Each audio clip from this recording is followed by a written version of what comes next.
Glória a Deus. Senhor nosso Deus e Pai, no nome de Jesus, graças damos ao Senhor, a Deus, por esta oportunidade que o Senhor nos concede de estarmos aqui, Senhor, mais um dia na Tua presença, podendo aprender da Tua palavra. Senhor, nos dê sabedoria, ilumina nossa mente, nos dê direcionamento, faça com que nós venhamos compreender aquilo que o Teu Espírito Santo tem para ministrar a cada um de nós nesta noite. Deus, nós te pedimos, toma a direção desse estudo e através do Teu Espírito Santo, abre os nossos olhos espirituais, para que nós possamos compreender a Tua palavra. É o que nós te pedimos e te agradecemos, em nome de Jesus, amém, e graças a Deus. Amém, irmãos? Hoje nós vamos estar encerrando, a matéria do Pentateuco. A gente vem estudando esses dias.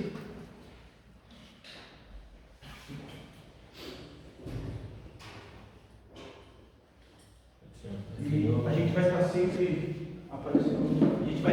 lembrando, que a palavra Pentateuco é uma palavra grega, que vem da Septuaginta, que do hebraico é Torá.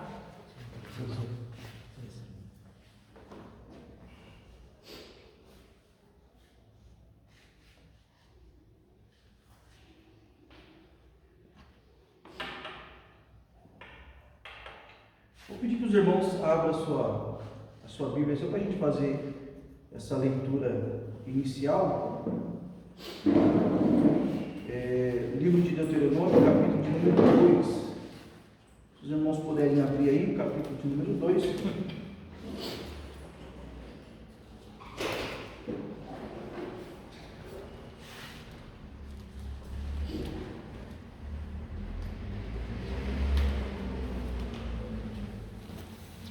Capítulo de número 2.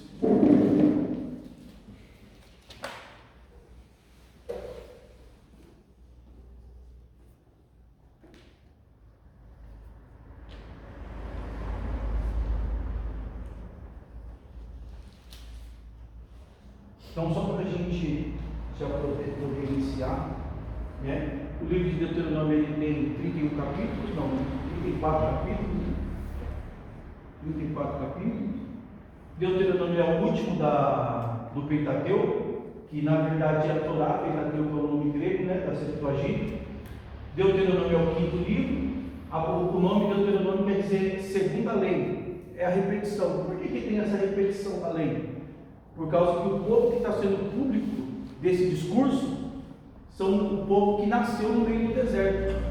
Então o povo que está sendo o povo público da narrativa de Deuteronômio, o livro de Deuteronômio, está sendo um povo que nasceu no meio do deserto, porque aquele povo que saiu do Egito, aquele povo já morreu, aquele povo já não existe mais, Agora esse discurso está sendo feito. 34 capítulos, a gente pode dizer que o livro de Deuteronômio nada mais é do que um sermão, uma pregação, que ele está repetindo aquilo que já foi falado, e agora, talvez com um pouco mais de detalhes, acrescentando mais algumas coisas, mas o propósito do livro de Deuteronômio é isso daí, é trazer à memória aquilo que foi falado para os filhos, para os pais, quando eles saíram do Egito.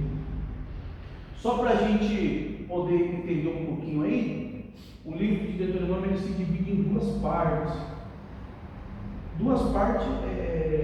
Basicamente, A gente tem do capítulo 1 ao capítulo 11.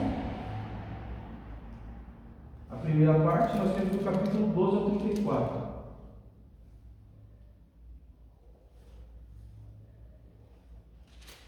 Essa divisão acontece para que o povo possa entender que do capítulo 1 ao capítulo 11 é Deus trazendo à memória aquilo que já passou, E o capítulo 12 ao 34 é Deus fazendo conhecido aquilo que vai ainda acontecer, o que vai suceder quando eles tiverem entrado na terra prometida. Então, do capítulo 1 ao 11 é olhando para trás, e do capítulo 12 ao 34 é eles vendo que Deus, as exigências que Deus está fazendo para aquilo que vai acontecer lá na frente, quando eles passarem. Nesse momento que está sendo narrado o livro de Deuteronômio, eles estão já na beirada do Rio Jordão. Eles já estão ali esperando, terminar essa narrativa. Aí vem a morte de Moisés e Josué vai conduzir eles para o outro lado do Jordão. E aí eles vão tomar posse da terra prometida.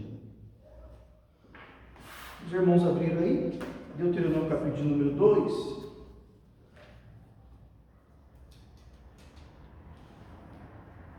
Eu já estava antecipando aqui para os irmãos que hoje a gente encerra, e aí, encerrando o livro de Deuteronômio, a gente já começa os livros históricos e poéticos, né? E já vai na sequência, porque a gente já continua aí no livro de Josué, tá? Então, capítulo 2 do livro de Deuteronômio está escrito assim: depois viramos-nos e caminhamos ao deserto, caminho do Mar Vermelho, como o Senhor me tinha dito. Muitos dias rodeamos a montanha de Seir. Isso daqui é interessante, irmãos. Muitos dias rodeamos a montanha de Seir. Por que fala que muitos dias eles rodearam a montanha de Seir? Nós temos o costume de falar assim que o povo peregrinou no deserto 40 anos. Só que no deserto não foi 40 anos, foi 38 anos. Porque 48 anos é o período total, desde a saída do Egito. Então tem o período, né, que eles saem do Egito, eles ficam 11 meses ali em volta do Monte Sinai para poder receber a ordenança de Deus. Então tem todo esse tempo que vai passando. 38 anos exatamente eles estão rodeando no meio do deserto. Só que nós falamos 40 anos, precisamos ter essa mente. 40 anos é desde a saída do Egito, tá? Da morte do primogênito, foi passado o sangue lá nos umbrais da porta, estabeleceu a Páscoa, então eles saem. Saíram do Egito e começa a contar. Dá 40 anos por causa disso. Mas no deserto, rodeando, são exatamente 38 anos. Só para a gente entender o capítulo 2 de Deuteronômio, abre Números capítulo 13. Números capítulo 14. E aí a gente vai fazer um paralelo com esse texto de Deuteronômio.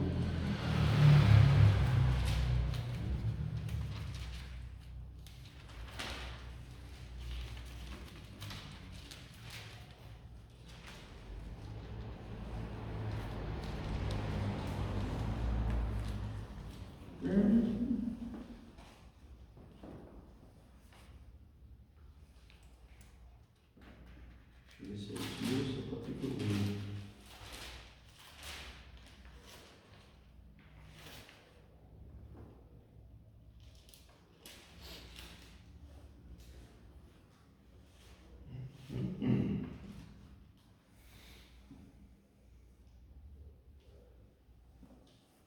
Eu fiz umas marcações aqui, irmãos. Eu queria mostrar algo diferente para os irmãos. Só que nesse período aí de atraso lá, eu acabei que misturando as referências. Deixa eu ver, capítulo 14 de Números.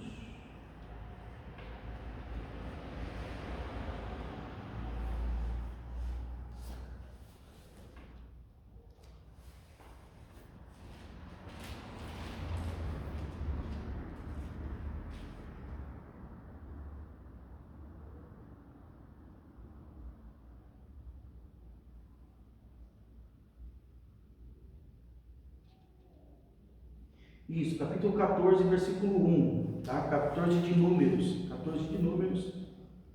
versículo 1 está escrito assim: então levantou-se toda a congregação e alçaram a sua voz, e o povo chorou naquela mesma noite, e todos os filhos de Israel murmuraram contra Moisés e contra Arão, e toda a congregação lhe disse: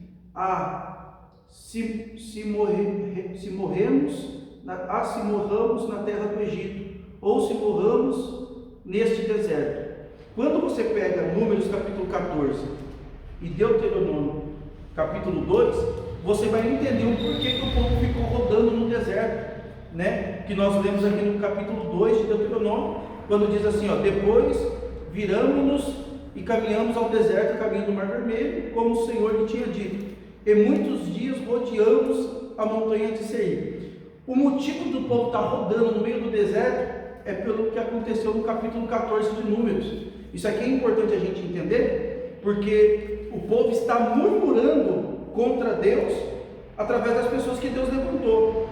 Então o povo começou a murmurar, e não foi só uma pessoa, foi toda a congregação, ou seja, foi todo o povo de Israel, todo o povo que Deus tirou do Egito, começaram a murmurar. E a murmuração deles aqui é tão intensa que eles falaram assim: por que nós não morramos lá no Egito? Só que Deus não tinha como ouvir essa oração, porque o Egito, Deus já tinha matado os primogênitos, já tinha lançado aquelas 10 pragas, já tinha feito um juízo lá. E o povo que saiu do exército para poder pegar o povo de Israel, alcançar, morreram dentro do Mar Vermelho. Só que a segunda oração deles, Deus ouve. Porque a segunda oração deles, eles falam assim: e por que nós não morramos aqui no meio do deserto? Então Deus ouviu a oração do povo. Por quê? Porque era um clamor que toda a congregação estava fazendo. Por isso que Paulo, no Novo Testamento, ele vai falar sobre a unidade. Quando nós entendemos o poder da unidade e entendemos que a igreja, ela só vai romper quando ela tiver numa só fé, num só propósito, num só espírito. Por isso que às vezes nós não recebemos aquilo que nós pedimos, porque tem uma divisão naquilo que está sendo pedido. Um exemplo: às vezes o pastor da igreja está orando para Deus enviar almas, e às vezes quem está dentro da igreja está fazendo oração contrária, está escolhendo o tipo de almas que é para Deus mandar. Então a gente tem uma pessoa fazendo uma oração de um tipo, nós temos outra pessoa fazendo oração de outro tipo. Às vezes tem pessoas que se achegam na igreja, aqueles que estavam para acolher, porque ali já é resposta de oração, em vez de atrair as pessoas, acaba expelindo as pessoas. Por causa disso, a obra de Deus ela não cresce, ela não flui. Então, quando o povo todo clamaram em uma só voz, Deus ouviu. Só que imagina, Deus está no céu, está ouvindo o povo clamar. A primeira oração do povo é essa: por que a gente não morre lá no Egito? Deus falou: não tem como atender isso aí, teria que voltar no tempo, não dá. Mas a segunda oração do povo: por que nós não morremos no deserto? Aí Deus falou: tá bom, se é isso que todo o povo quer. Porque a Bíblia, ela vai dizer: então levantou-se toda a congregação e alçaram a sua voz, e o povo chorou naquela mesma noite. O povo estava clamando a Deus, porque quando a gente lê essa expressão, irmãos, que está no versículo 2, que está assim, Arão e toda a congregação lhe disse: se morramos. Essa expressão é um clamor que eles estão fazendo, e Deus ouve a oração. Tiago, ele vai dizer assim, que nós não recebemos porque nós pedimos mal, pedimos para o nosso próprio deleite. Isso também tem a ver com orações que não têm propósito e que está dividida. Mas quando está todo mundo com o mesmo propósito, por que em Atos dos Apóstolos, no capítulo 2, a promessa se cumpre sobre 120? Porque eles permaneceram no mesmo propósito. O restante que foi embora porque eles não estavam aguardando o cumprimento da promessa. Então você pode imaginar, porque a gente sabe que é mais ou menos isso que acontece. Imagina todo mundo orando, 500 pessoas orando. De repente passa um dia, 2 dias, alguém já começa a falar: não está acontecendo nada. Será que vai se cumprir mesmo a promessa? Será que esse Jesus que estava conosco, que foi assunto ao céu, será que o que ele falou vai acontecer? Então começou a partir a dúvida. E aí um começa a fermentar o outro, vai fermentando, e eles vão abandonando, mas 120 permaneceram. E os 120 que permaneceram, a Bíblia falou que eles estavam unânimes em oração. É igual em Atos capítulo 12, quando Pedro está preso. Todos eles se juntaram, a igreja primitiva se junta na casa de Maria, que na verdade é a casa de João Marcos, e ali eles estão clamando em favor da vida de Pedro. E por causa disso, Deus dá livramento para Pedro. Então assim, quando a igreja entendeu o poder da unidade, e saber que a força que está com a igreja está aí, quando todos nós juntarmos as nossas forças, tem um texto na Bíblia que ele é bem claro referente à unidade. Quando a gente vê Saul subindo ao trono, se não me falha a memória, 1 Samuel capítulo 9, mais ou menos por ali, capítulo 8 mais ou menos, Saul ele vai convocar todas as tribos para que eles possam ir para a peleja, e vai mandar um colocar o ombro colado no outro. Isso fala de unidade, e eles foram vitoriosos. Paulo vai dizer sobre principados, potestades, hostes espirituais, dominadores da maldade. A gente só vence em unidade. Se hoje a igreja entendesse esse princípio, todas as igrejas se juntariam nesse clamor, Por que a gente às vezes encontra essa troca de principado sobre a nação? Toda vez que troca um governo da nação, troca-se também um principado.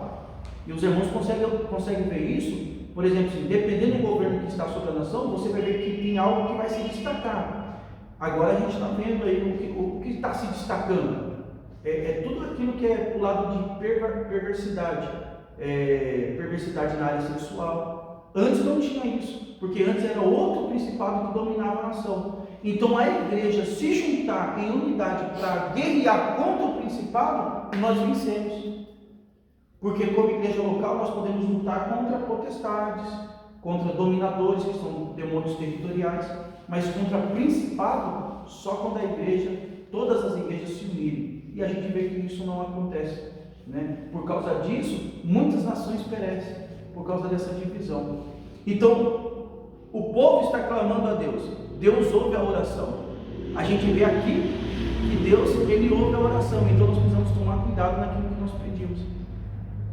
Porque às vezes nós estamos pedindo alguma coisa e aquilo que nós estamos pedindo não é bom, né? Só que muitas das vezes só vamos entender isso daí depois que estamos vivendo a consequência. Então, quando a gente vê no livro de Deuteronômio, que nós acabamos de ler no capítulo 2, o povo rodeando o deserto, foi porque foi aquilo que o próprio povo pediu para Deus. Não é o que Deus tinha preparado para eles. O que Deus tinha preparado para eles é que eles alcançassem, né, ali a terra prometida. Só que não alcança isso por causa da murmuração. Toda murmuração vai fazer com que nós retrocedemos naquilo que Deus tem preparado para nós. Então, quando nós lemos o capítulo 2 e nós vemos o que está acontecendo aqui, ele está ligado com aquilo que aconteceu no capítulo 14 do livro de Números. Por isso que é importante a gente sempre estar fazendo a leitura e o estudo nessa ordem, que a gente vai vendo as coisas se repetindo, a gente vai entendendo com mais clareza o que está acontecendo no decorrer do livro. Por exemplo, a gente vai ter algumas guerras que a gente vai ver no livro de Juízes, até mesmo no livro de Josué, que aí você vai entender que esse povo teve algum encontro com o povo de Deus no decorrer da história, e aí você vai entendendo como que cada um deles vai surgindo, quem são, por que eles estão surgindo naquele momento, tá? Então essa montanha de Seir, do capítulo 2 do livro de Deuteronômio, a montanha de Seir, irmãos, o povo que habita a montanha de Seir, é aqueles que são descendentes de Esaú, irmão de Jacó. Se eu não me lembro, acho que umas 4 ou 5 aulas atrás, nós lemos o livro do profeta Ageu, se não me falha a memória, que ele fala ali sobre os moradores de Seir, que são os mesmos que vai vir contra Josafá, naquela batalha que vem 3 reis, né, contra Josafá, 3 exércitos. Então nós temos os moabitas, nós temos os da montanha de Seir, e falhou agora o nome de um deles, que são os filhos das filhas de Ló. Moabe, agora eu não vou lembrar para poder estar trazendo para os irmãos aqui. Não, aí não está marcado não. Os moabitas, deixa eu ver se eu lembro. Não vou lembrar. Então são 3 exércitos. Um que faz parte dos 3 exércitos são da montanha de Seir. E da montanha de Seir são descendentes de Esaú, que são irmãos de Jacó, que tem toda aquela promessa, está envolvido com aquele povo de Deus ali. Então, quando os irmãos vêm falando sobre Seir, montanhas de Seir, os irmãos já sabem, são descendentes de Esaú. E esse povo, eles já tinham travado uma guerra com o povo de Deus, se torna inimigo, justamente por causa dessa guerra que já vem desde lá de trás, quando Jacó ele tem essa briga com o seu irmão, que aí fala que roubou o direito da primogenitura, e por causa disso, isso vai passando com o decorrer do tempo aí, tá bom? Os irmãos estão entendendo até aqui? Então, é importante a gente pegar esses detalhes aí, porque a gente vai, no decorrer dos textos bíblicos, a gente vai ver essas histórias se encaixando, e aí você vai sabendo quem é quem na Bíblia. Quando que surgiu, por que aquele povo surgiu, qual foi os encontros que aquele povo teve com o povo de Deus, como que Deus agiu em determinada situação. Então, quando nós olhamos para o livro de Deuteronômio, nós temos 34 capítulos, se divide praticamente em 2 partes.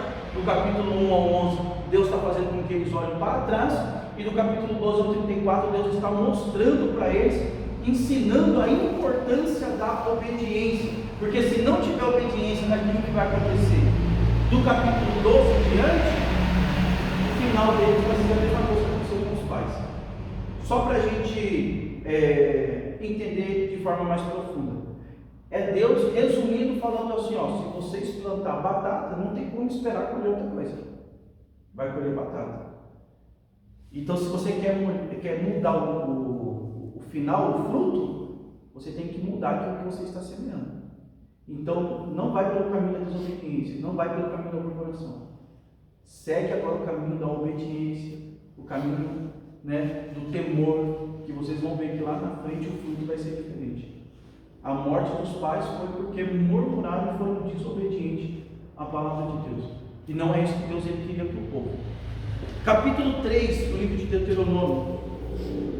Capítulo 3, verso de número 23. Isso daqui, irmãos, é algo tremendo. Porque aqui está falando da oração de Moisés.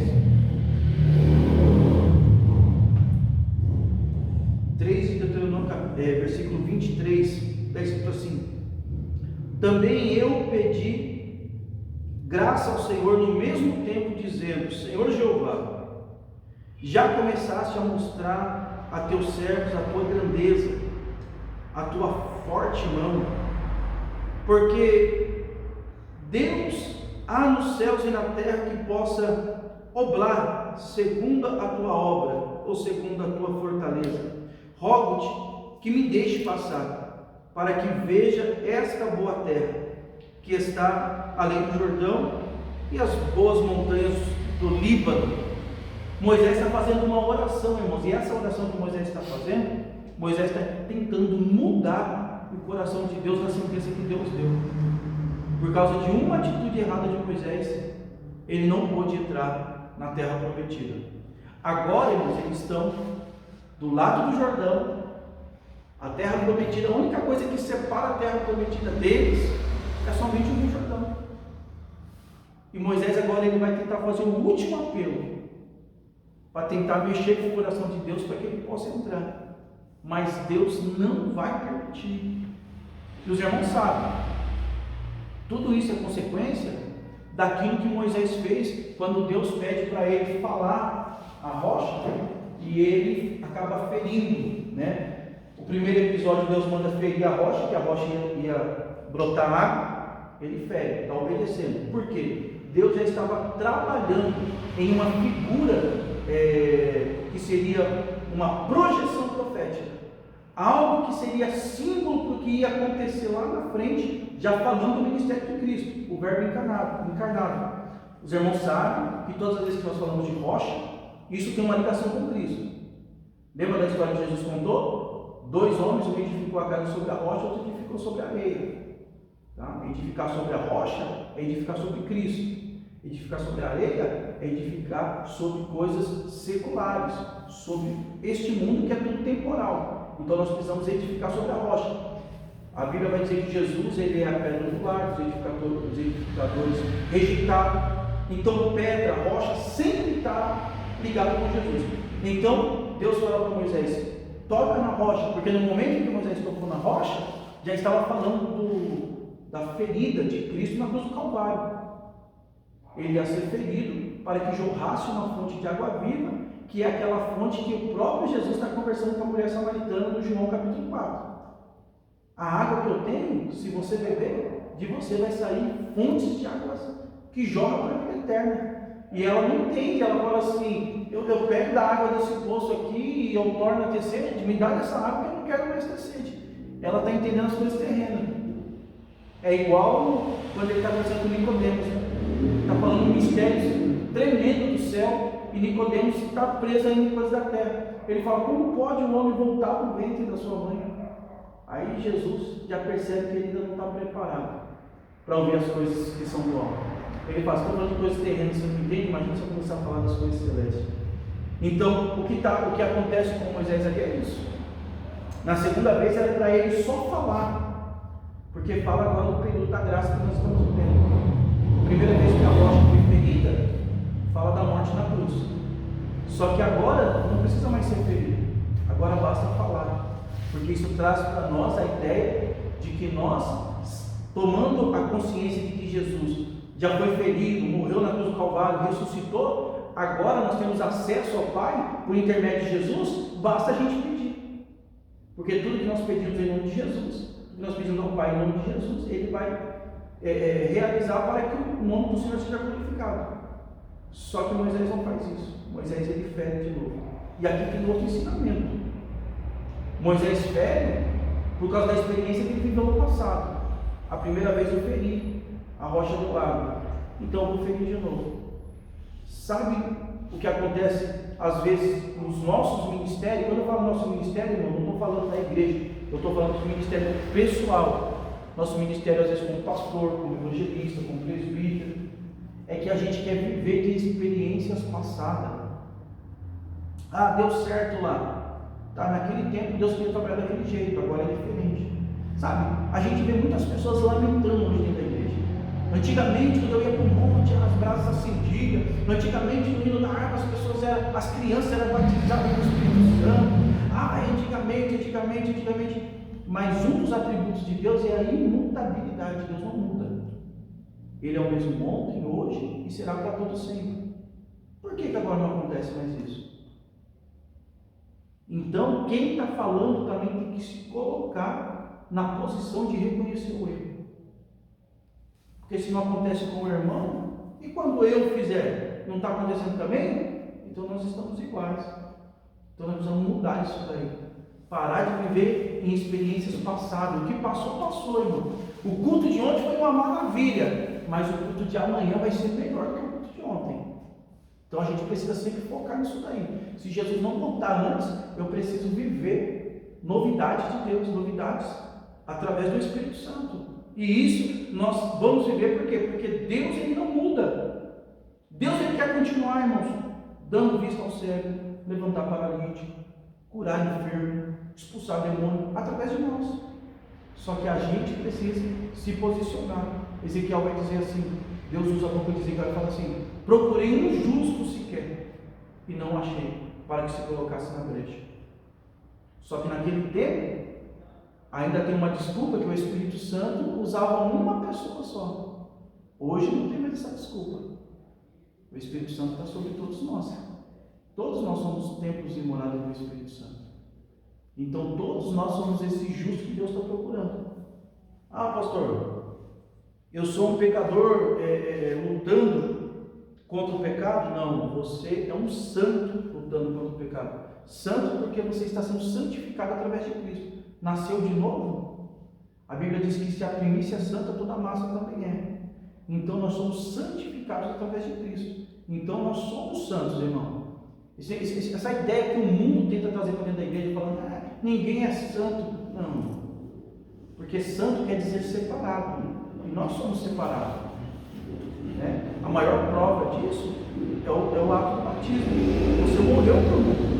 Né? Na cruz, que fala do altar de sacrifício, fala da morte. O batismo fala de sepultamento. Você não vive mais com o mundo. Você é santo, você é separado.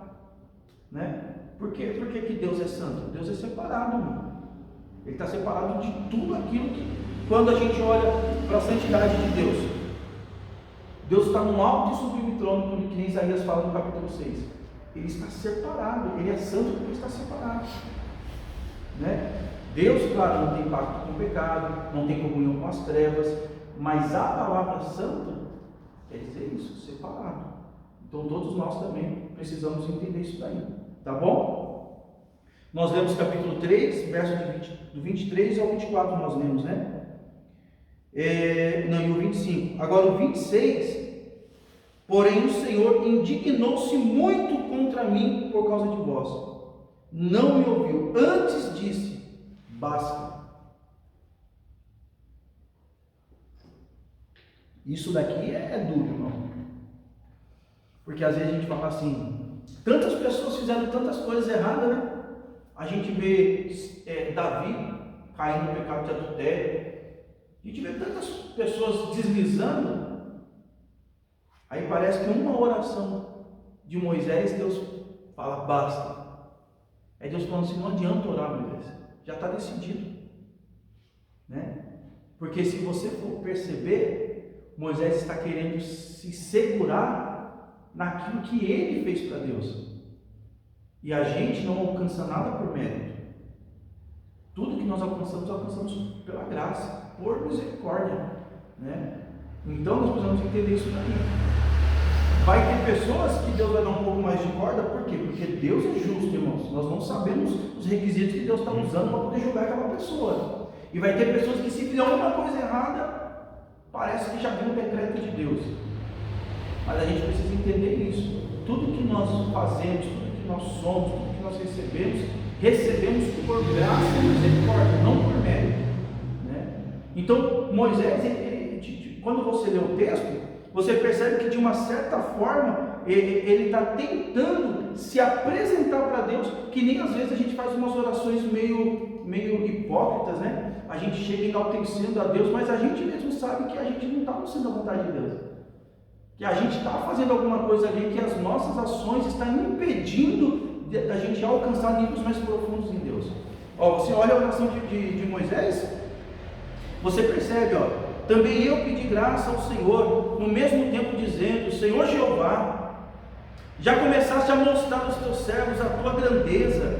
Sabe quando a gente vai começar umas orações, a gente fala assim: Deus Altíssimo, que habita no mais alto céu, querendo tentar de alguma forma mexer com o emocional. Irmãos, eu imagino Deus ouvindo essa oração de Moisés: tá bom, eu sei onde você quer chegar, não me engana não, rapaz. E ele vai falar: e Deus se indignou comigo por causa de vós.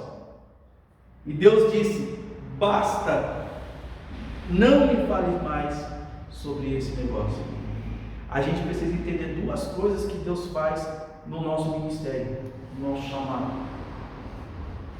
Vai ter um momento que a gente vai querer alcançar lugares e Deus não vai permitir.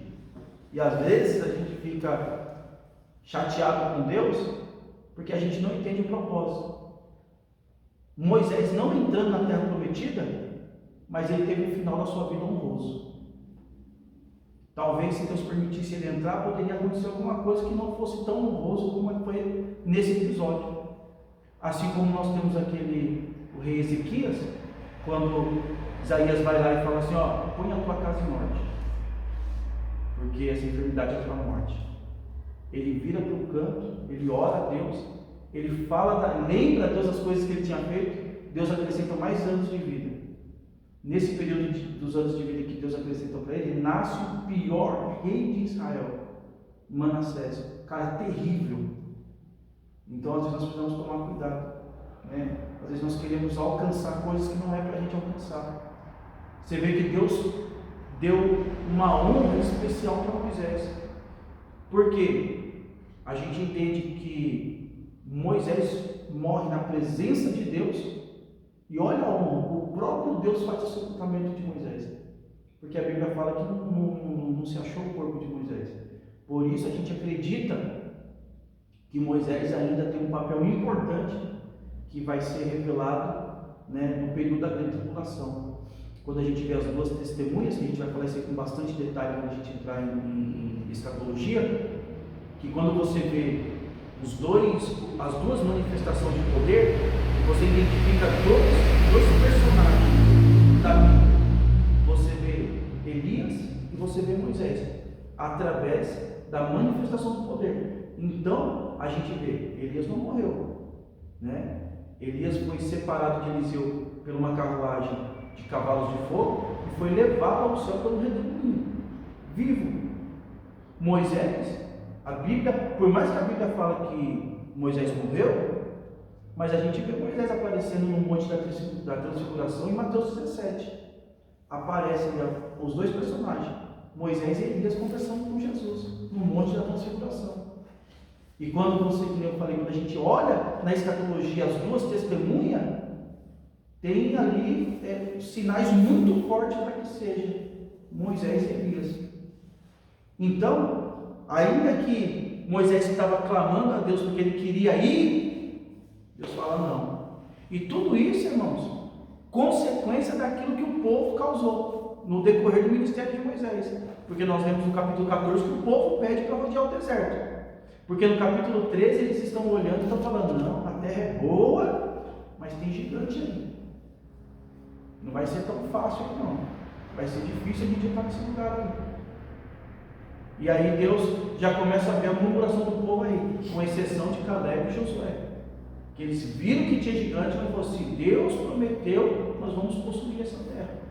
Você vai ver que da geração passada são os dois que permanecem, né? E isso ensina para nós o nosso posicionamento que nós temos que tomar diante da circunstância que nós vivemos. Deus fez a promessa, mas eu tenho condição, não importa, irmão, se foi Deus que fez a promessa, Ele é dono do outro atrás. De alguma forma Deus vai mover alguma coisa e você vai chegar no lugar que Deus falou que você vai chegar. Porque às vezes a murmuração faz com que nós retrocedemos. Imagina 38 anos andando no meio do deserto. É que nem aquela expressão que a gente usa, um passo para frente, dois para trás. E no meio do deserto a gente já vive todas aquelas experiências, né? A gente lembra das serpentes que começou a atacar o povo, e o povo morria com a picada da serpente. Flávio José vai falar naquele livro A História dos Hebreus, ele vai dizer assim que aquelas serpentes, porque é uma cultura judaica, aquelas serpentes era descendente das serpentes que tinha no Jardim do Éden. Porque depois da maldição lá, a sentença que Deus dá, Deus fala assim: ó, a serpente vai se rastejar com o meio do pó da terra. A gente entende que algum momento talvez ela não se rastejava pelo chão, né? Que isso é uma consequência pós-queda, né? Flávio José vai dizer que o povo do Egito tinha um território que eles não conseguiam possuir, porque o povo de lá aprendeu como prender essas serpentes. Então toda vez que os exércitos vinham, eles soltavam essas serpentes, atacavam, o povo morria. E quando Moisés, junto com o povo, vai passar pelo deserto, pelo mesmo território, ele tem uma ideia, porque o espírito de inteligência, de sabedoria estava sobre ele. E aí, ele, como se fosse uma cordonize, como aquelas cordonizes que Deus enviou no meio do deserto, ele solta e essas serpentes atacam essas cordonizes. E aí o povo tem acesso à terra e consegue passar pelo território que nem o povo do Egito conseguiu alcançar. Então assim, a gente vê todas essas experiências acontecendo. Quando você começa a pegar essas histórias, você vai vendo a profundidade que tem o agir de Deus para fazer com que as pessoas que Deus chamou para uma promessa alcancem aquela promessa. Às vezes não por causa do povo, mas pela promessa que Deus fez lá atrás, que é o caso de Israel. Não é pelo povo, mas é por causa de Abraão, Isaac e Jacó. Deus prometeu a eles, e por causa da promessa que Deus fez, Deus não poderia voltar atrás. Até aí tudo bem, irmãos? Amém? Capítulo 8 do livro de Deuteronômio. Capítulo 8, do verso 2 ao 6. Ó, está dentro daqui, ó. Lembra, capítulo 1 ao 11? Deus fazendo o povo olhar para trás. E no capítulo 12 ao 34, Deus mostrando as coisas que iriam acontecer se o povo obedecer. Capítulo 8 do livro de Deuteronômio, do versículo 1 em diante, escrito assim: todos os mandamentos que hoje vos ordeno, guardareis para os fazer, para que vivais, e vos multipliqueis, e entreis e possuís a terra que o Senhor jurou aos vossos pais. E te lembrarás de todo o caminho pelo qual o Senhor teu Deus te guiou no deserto, esses 40 anos, para te humilhar e te tentar. Aí tem uma expressão que é bom a gente comentar, porque a Bíblia diz assim que Deus não tenta ninguém, porque ninguém pode tentar Deus, então seria injusto. Essa palavra tentar, irmãos, não está falando de tentar da mesma palavra de tentação. Tá? Essa palavra tentar é a palavra assim, é Deus provando o coração deles. O seu está provado? De alguém mais está provado? Dos irmãos está como? Irmão Amos? Aí no versículo de número 2, dos irmãos está tentado ou provado? Provar. Provar? Para te humilhar e te provar. Felipe também? O meu está te humilhar e te tentar. O meu também está tentar. Então, esse tentar aqui é provar o coração. Porque Deus sabe onde está o nosso coração. É a gente que às vezes não sabe. E Ele quer mostrar para nós, às vezes Ele mostra para nós através dessa situação. Tá? Então, ó, agora o versículo de número 2 de novo. E te lembrarás de todo o caminho pelo qual o Senhor teu Deus te guiou no deserto esses 40 anos, para te humilhar e te tentar, para saber o que estava no teu coração, se guardarias os meus mandamentos ou não. E te humilhou e te deixou ter fome, te sustentou com maná. Porque assim, o povo teve fome, o povo começou a murmurar. Ficou com fome, começou a sentir falta da cebola, do pepino do Egito. Então, esse provar o coração é nesse sentido. Deus espera chegar no limite para ver onde está o seu coração. Os irmãos lembram daquele fato de Jó? Satanás está rodeando a terra. Daqui a pouco ele chega lá para Deus lá, Deus fala assim: e aí, vem da onde? Eu vou rodear a terra. Tem visto no servo Jó? Eu vi. Mas só serve o Senhor porque o Senhor dá bens para ele. Prova ele para você ver só. Coloca ele no limite para ver as coisas que ele vai falar. É mais ou menos isso que ele está querendo insinuar para Deus. E ali tem uma lição muito grande, por quê? Porque Jó, ele só conhecia Deus e ouviu falar. E Deus está querendo jogar na cara de Satanás ali, porque Satanás viveu no céu, irmãos, no paraíso, na eternidade. E mesmo assim se rebelou contra Deus. Satanás, ele pega a deficiência dele e atribui para outro. E isso acontece nos dias de hoje. Isso daí é síndrome de Lúcifer. Quando alguém chega para outra pessoa e fala: está vendo? Fulano está errando, fulano está pecando, fulano está fazendo isso. Às vezes é para esconder o erro que ela está fazendo. Então ela transmite a atenção para outra pessoa. Porque um homem de Deus, uma mulher de Deus, irmão, não vai ter alegria em promover a queda de ninguém. Vai dobrar o joelho e vai orar. E se alguém chegar até essa pessoa e falar assim: ô irmão, você viu que fulano caiu? Irmão, nosso papel é orar, não é julgar. Entendeu? O servo de Deus vai tomar essa atitude. Viu alguém que outra hora estava pregando, cantando, hoje não se encontra mais na presença de Deus? Irmão, vamos orar para fulano. Já era, dobrou o joelho para orar. Mas aí, o que Lúcifer fez? Ele errou porque ele viveu na eternidade, tinha tudo, ele vivia na glória de Deus ali. Aí, só te adora porque o Senhor dá tudo que ele precisa. É rico, tem tudo. Deus falou: pode tocar, só não tira a vida dele. Mas talvez na cabeça de Satanás, agora sim eu vou ver a murmuração. Esse daí vai falar coisas absurdas acerca de Deus. E qual que é o brado de Jó? Não saí do ventre da minha mãe, não tornarei para lá. Deus me deu, Deus tomou. Bendito seja o nome do Senhor. Aquilo foi um tapa na cara, irmão. Porque no decorrer do livro de Jó, você vai ver que Jó só conhecia Deus e ouvia falar. Então, ontem eu estava ministrando que eu falei para os irmãos: a insatisfação é o primeiro princípio da queda. Quando a pessoa está insatisfeita com aquilo que ela tem, irmãos, cuidado. Porque daí para a queda é uma linha bem fina. Tá? Então, nós lemos aí o verso número 3: e te humilhou e deixou ter fome, e te sustentou com maná, que tu não conheceste. Porque a palavra maná é uma palavra egípcia, que quer dizer assim: o que é isso? Então, de manhã, quando eles acordarem e viram maná, eles falaram: o que é isso? E a expressão é maná. O que é isso? Por isso que Deus fala: algo que vocês não conheciam. Né? Porque aí, hoje em dia nós falamos: maná é pão. Maná não é pão. Maná é uma obra-prima que eles vão trabalhar em cima disso daí e depois eles vão fazer o pão. Né? Como se fosse o trigo. Trigo não é pão, trigo é trigo. Maná é maná.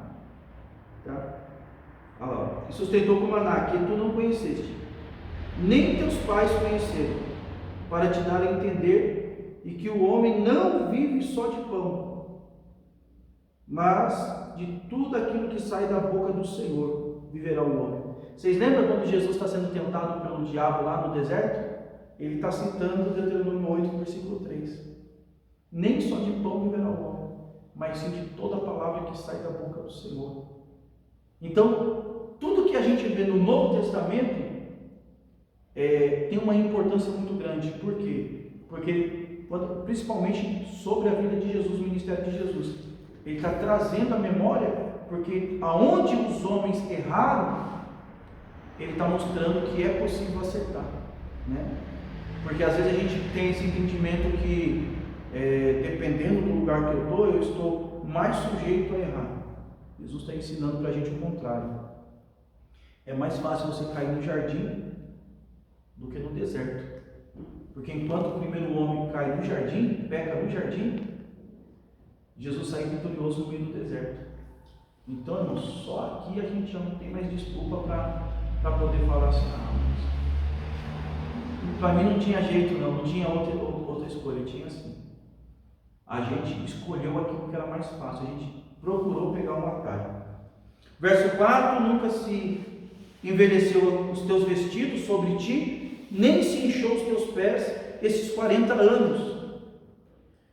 Confessa, pois, no teu coração que como um homem castiga o seu filho, assim castiga o Senhor teu Deus.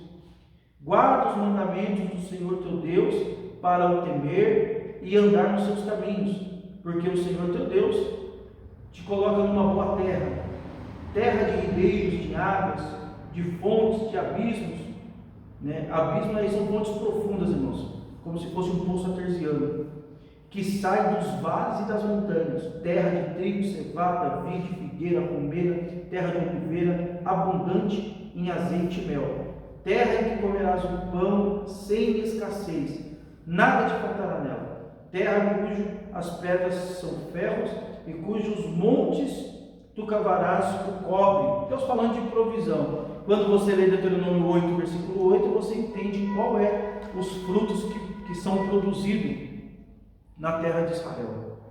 Tá? E isso tem a ver com as festas, que a gente vai falar depois com bastante detalhe, porque cada época de cada fruto tem a ver com a sequência de uma festa. E tem a ver também com a volta de Jesus, tá? Com o arrebatamento da igreja. No capítulo 9, aí, os irmãos já estão no capítulo 9, que é o capítulo seguinte, o verso de número 4, do verso 4 e o verso 5. Quando, pois, o Senhor teu Deus lançar fora de diante de ti, não fales no teu coração dizendo, por causa da minha justiça, é que o Senhor me trouxe a esta terra para possuir. Porque pela impiedade desta nação, é que o Senhor as lança fora diante de ti. Deus já está dando checkmate no povo de Israel aqui, irmãos, para que eles não pensem que aquela terra que manda leite e mel, Deus está dando para eles porque eles são bonzinhos. Não, é Deus fazendo justiça com os povos que existiam naquela terra. Então Deus já está deixando isso bem claro. Não é por causa de mérito de vocês, não falem nos seus corações que por causa da nossa justiça nós estamos possuindo essa terra, mas é porque Deus está entrando com julgamento sobre aquelas nações que possuíam aquela terra que manava leite e mel. Por causa disso Deus está dando para eles.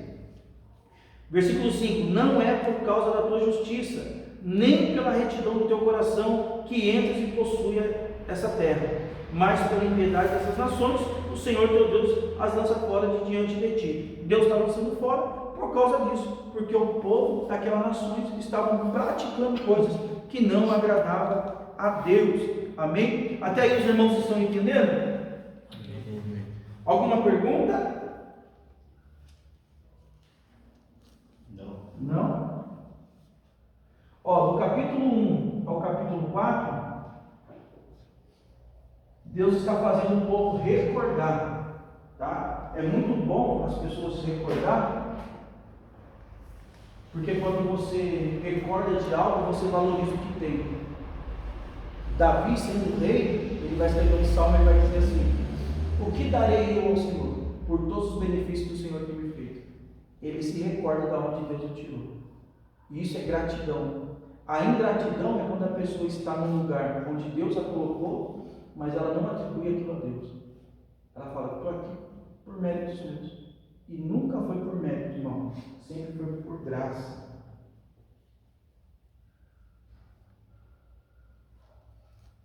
Então, recordar, do capítulo 1 ao capítulo 4, Deus está fazendo o povo recordar. Do capítulo 5 ao 27, Deus está chamando o povo à obediência. Tá? Então, do capítulo 5 ao capítulo 27, Deus está chamando o povo à obediência. Por quê? Obedecer, irmãos, vai trazer muita recompensa para a vida do ser humano. Se você não obedecer, aí é o que acontece lá com aquele povo que morreu no meio do deserto. E do capítulo 28 ao 34, é Deus repreendendo o povo a serem vigilantes, né? A tomar cuidado para não cair nos costumes daquelas nações. Porque é o que nós acabamos de ler aqui no capítulo 9, verso 4 e 5. Deus está fazendo juízo para aquela nação por causa daquilo que aquela nação, por aquilo que elas fizeram naquele território. E porque elas tomaram um rumo diferente, Deus estava entrando com justiça. E Deus está falando, ó, do capítulo 1 ao capítulo 4, recordando tudo que foi feito, os livramentos, as provisões, Deus transformando a água amarga em água doce, Deus trazendo um mantimento para o povo, alimentando o povo no meio do deserto, fazendo, se recorda, porque o povo que está sendo ouvinte do Deuteronômio é um povo que não viveu aqueles sinais e maravilhas. Então Deus está fazendo recordar, para que não aconteça o que aconteceu com eles, com seus pais. Deus está trazendo a memória deles.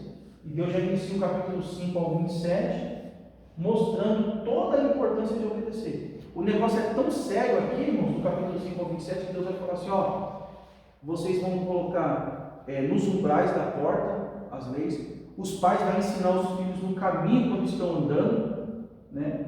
Vão amarrar nos seus braços as leis de Deus, para que vocês estejam sempre voltados a obedecer e nunca desobedecer a palavra de Deus, para que não venha juízo sobre vocês. Esse é o princípio, obedecer. Então você vai ver muito detalhe do capítulo 5 ao 27.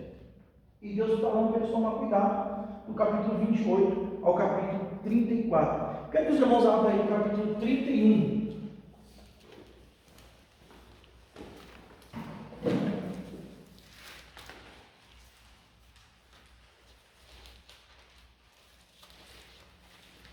Os irmãos estão entendendo esse resumo do que está acontecendo no livro de Deuteronômio? Sim. Tá? Interessante para que não fica muito claro, não fique dúvida, né? Capítulo 31, versículo 14.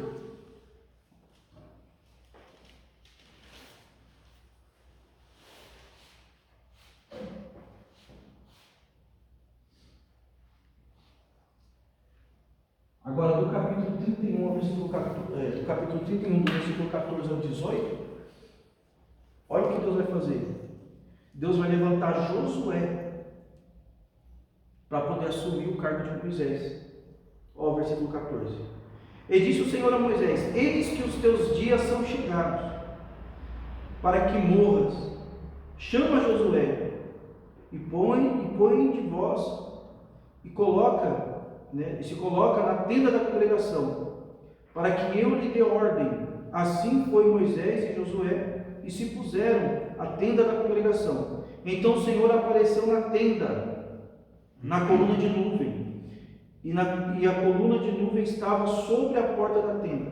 E disse o Senhor a Moisés: eis que dormirás com os teus pais, e este povo se levantará e se prostituirá ainda após os deuses dos estranhos da terra, para o meio dos quais vai, e me deixará e anulará o concerto que fiz com eles.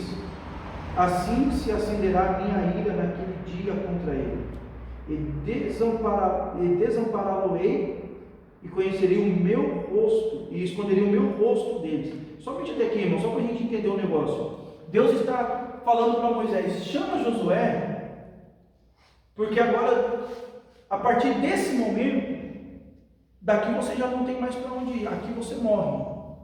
E quem vai assumir daqui em diante é Josué. Só que Josué tem para si uma referência muito forte, que é Moisés. Aí você entende porque o livro inicia com Josué chorando e Deus mandando ele enxugar as lágrimas, falando para ele: seja forte e corajoso. Por quê? O referencial dele é Moisés. Josué está andando com Moisés, está compreendendo o peso que está sobre Moisés e também está vendo os sinais que Deus está fazendo. Só que agora Deus fala para Moisés: chama Josué.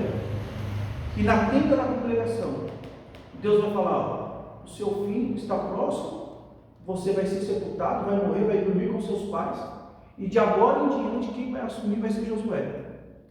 Até aqui tudo bem. Imagina o discurso de Deus: Josué, a partir de agora você assume e você vai levar esse povo para a terra prometida. Aqui a gente vê uma transição de liderança. Moisés já está abalado porque sabe como que você vai substituir alguém que tem um potencial tão alto. Porque, irmão, a gente olha para Moisés e a gente vê como Deus usou Moisés com força, poder e autoridade, a ponto do próprio Deus falar para Moisés: você vai diante do povo como um Deus. Isso está escrito no livro de Êxodo, porque os sinais que Deus fazia através da vida de Moisés. Josué aí já está com as pernas tremendo.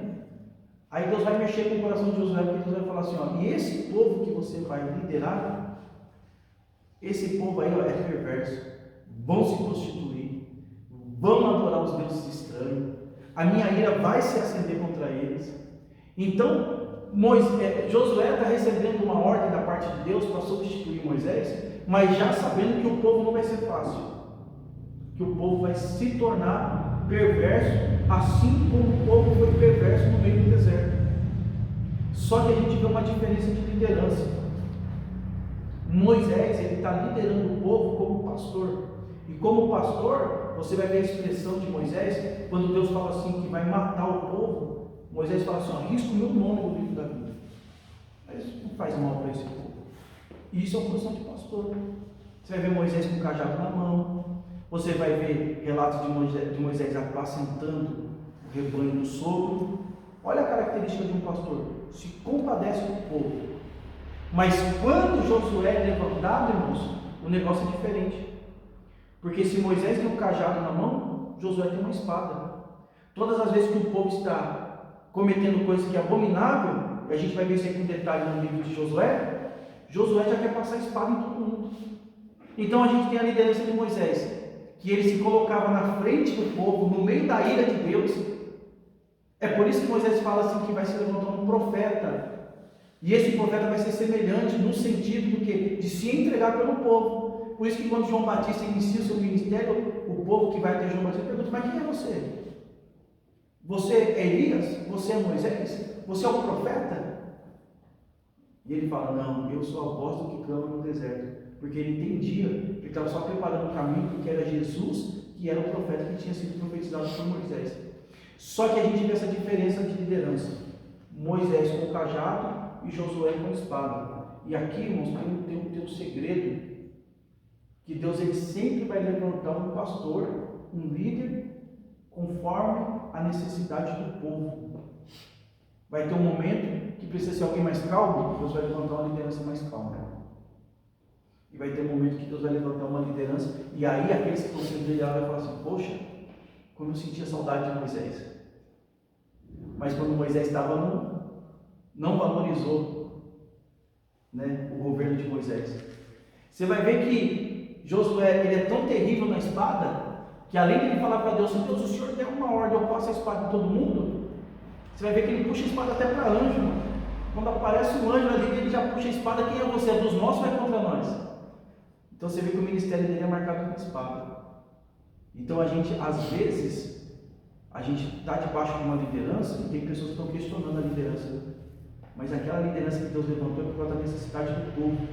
É aquela liderança que vai trabalhar aquilo que precisa ser tratado dentro do povo que está sendo apacentado ou liderado por aquela liderança.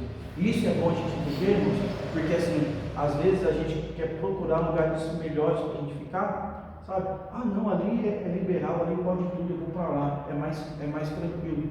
Você nunca vai ser sarado por Deus. Às vezes a gente acha que está sendo confrontado: poxa, mas estou sendo confrontado e toda hora está pegando no meu pé, porque é nesse ponto que Deus precisa trabalhar em você e sarar em você. Amém, irmãos? Os irmãos aguentam mais 5 minutos? Só para compensar os horários que a gente atrasou, o livro de Deuteronômio, além de trazer tudo isso daí, traz a referência também do tabernáculo. Do capítulo 31 em diante, agora a gente já vai ver Josué se colocando. O livro de todos os 5 primeiros livros da Bíblia foi escrito por Moisés, com exceção do finalzinho. Por quê? Porque aqui já tem um relato da morte de Moisés. Capítulo 32 em diante já começa a falar do relato da morte de Moisés. Já tem o último canto de Moisés e tudo mais. Acredita-se que quem escreveu foi Josué. Tá bom? Então, até o capítulo 31, capítulo 32, a gente tem ali ainda o Moisés escrevendo. Mas como são 34 capítulos, a gente tem aí esse finalzinho que provavelmente foi escrito por Josué. Então, para a gente encerrar o Pentateuco com todas essas referências que a gente tem, e lembrando que Deus está trabalhando, sempre trazendo a ordem para o povo, falando de tabernáculo, falando de templo, a gente vai trazer mais uma informação aqui acerca do tabernáculo. Eu mandei uma foto no grupo agora, no finalzinho da tarde, a cruz, e a sombra da cruz assim, já mostrando todos os utensílios ali, que tinha, todos os móveis que tinha. A gente falou alguma coisa na aula passada, e a gente vai falar mais alguma coisa agora nesses 5 minutinhos. Quando a gente vê aquela referência da cruz, e todos os objetos ali que estão colocados dentro do tabernáculo, você vai entender como que se manifestava a nuvem e a coluna de fogo naquele período do deserto. Quando a gente olha para o tabernáculo, eu vou fazer ele assim em pé.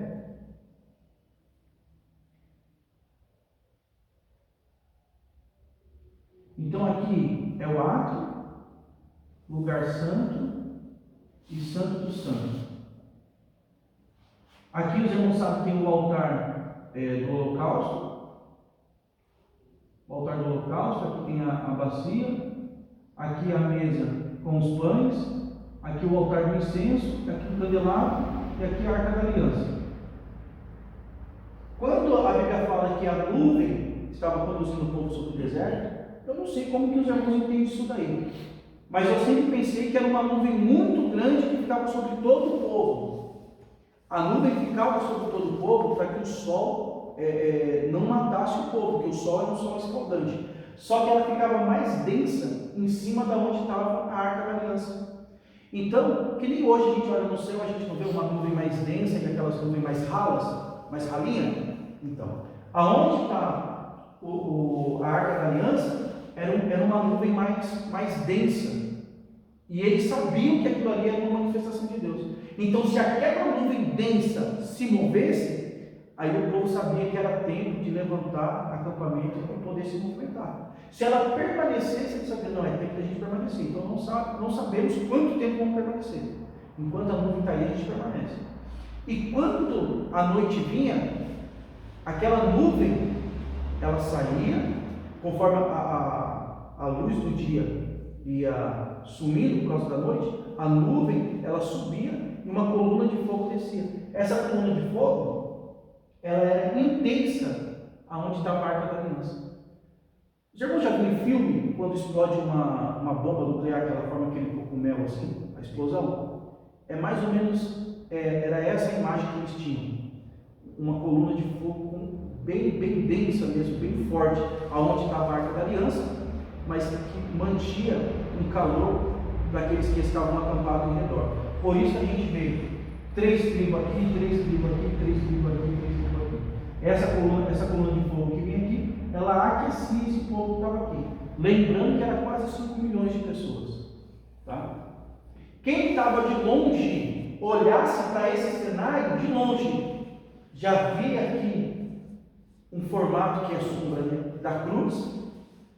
Mas essa luz da coluna de fogo, ela destacava as cores brancas que tinha em volta do tabernáculo. Porque isso daqui traz uma ideia para quem está olhando, que no meio do deserto tem um lugar que é santo. E esse lugar que é santo é onde está o povo de Deus.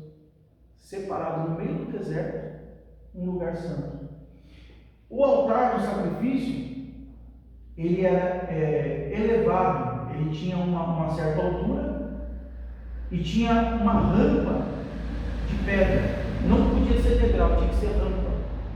Os irmãos vão entender isso com mais detalhe nas outras aulas que a gente for falando. Porque quando o sacerdote vinha para poder fazer o sacrifício aqui, se tivesse degrau, quando ele fosse dar o passo, aconteceria de quem estava por embaixo, prestando serviço, poderia ver a nudez dele. E Deus tem uma preocupação para que ninguém veja a nudez de ninguém. Por isso que tem esse uso e costume na igreja acerca de vestimenta, já começa por aqui, irmão. Porque a nudez do homem não é para ser visto por outro homem, né, por outra pessoa. Por isso tem esse chamado, a pessoa está sempre tampando a sua nudez. Então não era degrau, era rampa, para evitar que alguém, por algum acidente, alguma coisa, visse a nudez. Ele ofereceu o sacrifício, o altar de sacrifício, ele tinha uma parte elevada aqui em cima, para formar tipo uma grelha. Porque o fogo aqui era fogo contínuo, o fogo não apagava. Esse fogo aqui é o de Levítico 6:13. E o fogo arderá continuamente sobre o altar. Essa parte aqui embaixo que tinha uma elevação, servia para que pudesse ser tirada a cinza. Porque o sacrifício era constante, não cessava o sacrifício. Colocava o sacrifício aqui, o fogo já consumia, conforme o fogo ia consumindo, esse sacrifício ia subindo, para dar ao entender que estava subindo com um cheiro suave e agradável diante das narinas de Deus. E eles iam tirando a cinza para manter esse exercício contínuo, tá? A bacia para eles poderem se banhar, né? Se limpar, porque dentro desse território aqui, as pessoas tinham acesso, mas quem trabalhava bastante aqui eram os levitas. Lembra que a gente falou da família de Merari, Gerson, né, e Corá? Aí vinham os Meraritas, os Coatitas, né, os Gersonitas. Eles trabalhavam aqui, ó, no átrio. Para poder passar para o lugar santo, tinha que ser os descendentes de Arão, né, porque já são sacerdotes. Para fazer o trabalho aqui dentro é sacerdote, e para entrar no lugar santo do santo é sumo sacerdote. Então, o sacerdote tem acesso ao lugar santo e o sumo sacerdote ao santo do santo. Aí o povo passava pelo altar de sacrifício, passava pela pia de bronze, tinha acesso, e é sempre nessa ordem, aos pães que estavam na mesa da proposição, depois eles vinham para o candelabro e depois eles iam para o altar do incenso. O sacerdote entrava, eles consumiam o pão que estava aqui, que era alimento exclusivo do sacerdote. Só teve uma exceção, que é Davi, tá? Depois, os irmãos, a gente vai entender o porquê que Davi ele pôde comer do pão que era só para sacerdote. Comendo o pão, sempre nessa ordem, eles vinham e faziam manutenção do candelabro, né? Ou da menorá. Era fazer a manutenção para que não se apagassem essas chamas que ficavam acesas aqui nas hastes. E daqui eles vinham para o altar de incenso. É por isso que a gente defende essa tese, irmãos, que não é qualquer pessoa que participa da ceia. Para participar da ceia, tem que ser batizado. Porque hoje em dia tem um povo liberal aí que no dia de ceia já fica, se entrar um bêbado participa da ceia. Isso é errado. Tem que passar por essa... tem que seguir essa liturgia. Você passa pelo altar, porque o altar do sacrifício é quando você morre. O altar do sacrifício, Paulo vai deixar muito explicado em Romanos capítulo 12, quando ele fala que nós devemos nos apresentar os nossos corpos como sacrifício vivo, porque isso é agradável a Deus. Então todos os dias nós praticamos esse sacrifício, quando matamos a nossa carne. Nós apresentamos o sacrifício, então aqui é morte, e a bacia fala do sepultamento, tá? Então, altar de sacrifício fala de morte, pia fala de sepultamento. Por isso que o batismo, quando você vai passar pelo batismo, não é essa expressão errada, eu vou morrer para o mundo, porque no batismo você está fazendo sepultamento, você já morreu, você morreu quando você aceitou Jesus. Essa é a ideia principal. Aceitou Jesus, você morreu para o mundo, o Espírito Santo vai habitar no seu espírito. Aqui, a pia é o sepultamento, porque só quem morre, passa pelo sepultamento, tem acesso a comer uma comida espiritual. A comida espiritual vai te fortalecer para que você possa ter azeite. Esse azeite que ia na menorá era um azeite puro, o azeite mais caro que tinha, o azeite puro. Porque aqui vai te levar para a adoração. Quando você vê alguém que não gosta de orar, porque tem crente que não gosta de orar, é alguém que na vida dele está faltando azeite.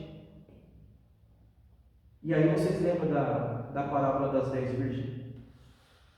Que umas tinham azeite de reserva e as outras não tinham. E as que não tinham era louca. Todas elas eram igual, estavam com veste preparada para receber o noivo, mas elas não tinham azeite de reserva. Pessoa que não gosta de oração, irmãos, é porque está falhando. Não tem azeite. Se não tem azeite, está denunciando que não está se alimentando de uma comida espiritual. Se não está se alimentando de uma comida espiritual, é porque ainda não passou pelo sepultamento, porque não sabe ainda o que é morte, o que é morrer para o mundo. É o crente Raimundo, né? A pessoa que fica oscilando, uma hora na igreja, outra hora fora. Então nós precisamos entender. O batismo é uma confissão pública da nossa fé, mas isso aqui também é diário. Nós somos lavados pela palavra. Lembra quando Jesus fala para Pedro? Pedro, vocês já estão lavados pela palavra. Por isso nós precisamos ter o hábito de ler a Bíblia. A gente tem que gostar de estudo, irmão, tem que gostar de Bíblia. Então é o santificamento. E aí isso vai te proporcionar comer um alimento espiritual, ter a renovação desse azeite, que é o azeite puro. Aí sim a sua adoração vai subir com um cheiro suave. Aí você vê exemplo na Bíblia como a oração de Jabes, uma das menores orações. Menor que a oração de Jabes foi só a oração de Elias. E Deus respondeu na hora. Tá? E aí depois de tudo isso, nós temos acesso ao Santo do Santo. E o acesso ao Santo do Santo, irmão, não adianta. Se você não passar por isso, você não consegue ter acesso. Até aqui alguma dúvida, irmãos? Podemos encerrar? Sincero. Não estou muito animado, não. É o frio. Vai ficar bom, irmão, quando entrar no livro aí históricos e poéticos, também os irmãos vai ter bastante entendimento bom. Acredito que os irmãos já estão tendo um entendimento bom aí acerca disso daí, né? Mas só para os irmãos entenderem, tá bom? Então a gente encerra aqui. Aqui nós finalizamos o estudo sobre o Pentateuco, hoje, o livro de Deuteronômio. Mas tudo isso que a gente falou, irmão, a gente vai estar sempre se relembrando. Vai ter matéria que a gente vai voltar muito nesse processo aí, e eu não entendeu o que estava acontecendo, tá? Então agora você já vai ter uma outra ideia, por exemplo, quando alguém lê lá na igreja, João capítulo 3, verso de número 12, 13, que fala: assim como a serpente foi levantada no deserto, é necessário que o filho do homem seja levantado. Está fazendo alusão àquilo que nós já falamos das serpentes, né, que começaram a picar o povo por causa da murmuração. Então, os irmãos vão começar a ligar um texto com o outro. Isso é bom, porque quando os irmãos estiverem pregando, você vai ver assim que as referências vão começar com. Você vai ter um estudo, né, que a gente prepara uma mensagem conduzida pelo Espírito Santo, mas na hora que a gente está ministrando, Deus vai fazendo a gente lembrar. Amém? Vamos orar? Irmão, se coloque de pé.